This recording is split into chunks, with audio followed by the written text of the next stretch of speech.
আসসালামু আলাইকুম। Realme C30 C30s এই ফোনগুলো নিয়ে অনেকেই সমস্যায় পড়ছেন।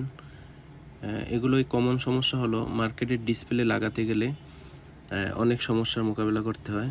সেটি হলো ভাইব্রেটর অটো কাজ করে, চার্জ নেয় না, মাইক্রোফোন কাজ করে না।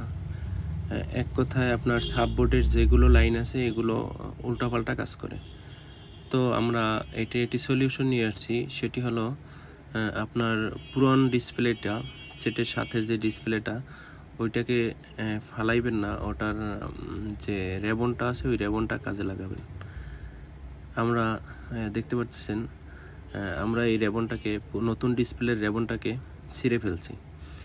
ছিঁড়ে পুরনো যে ডিসপ্লের রেবনটা, এই রেবনটাকে সংযোগ করতে হবে। পুরো ভিডিওটা দেখুন, আপনারা তাইলে বুঝতে পারবেন। তো পুরন ডিসপ্লেটার আপনার যে সাববোর্ডের যে লাইনগুলো আছে এগুলো দেখে নেবেন। সাববোর্ডের যে লাইনগুলো সেগুলো ভালোভাবে চেক করে নেবেন। তারপরে আপনারা এটা কানেক্ট করে দিবেন, ইনশাল্লাহ কাজ হবে।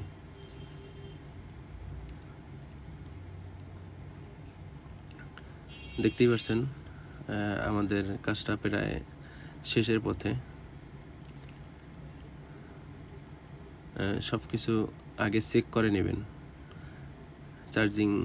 চার্জিং কানেক্টর কাজ করে কিনা, মাইক্রোফোন কাজ করে কিনা, সাউন্ড আসে কিনা, এগুলো আগে উপরে রেবনটাকে ডিসপ্লের কপ থেকে ছিঁড়ে আগে দেখে নেবেন।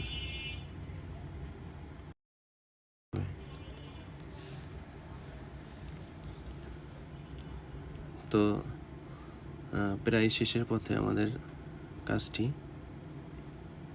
তো আপনারা চাইলে ওই রেবনটাকে একেবারে পুরনো ডিসপ্লেটার মতো ছিঁড়ে ফেলতে পারেন। সেক্ষেত্রে অনেকটা সতর্কতার সাথে আপনাদের এই কাজটিও করতে হবে। পুরনটা আমরা ছিঁড়ে ফেলেছি, নতুনটাকে কেটে ফেলেছি। তো আপনার সুবিধা মতো যেভাবে সম্ভব করে নেবেন।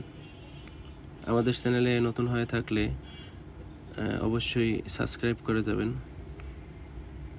এই ধরনের আরও নতুন নতুন আপডেট নিয়ে ইনশাল্লাহ আমরা আসব। প্র্যাকটিক্যাল কাজের জন্য আমরা সবসময় ভিডিও নিই।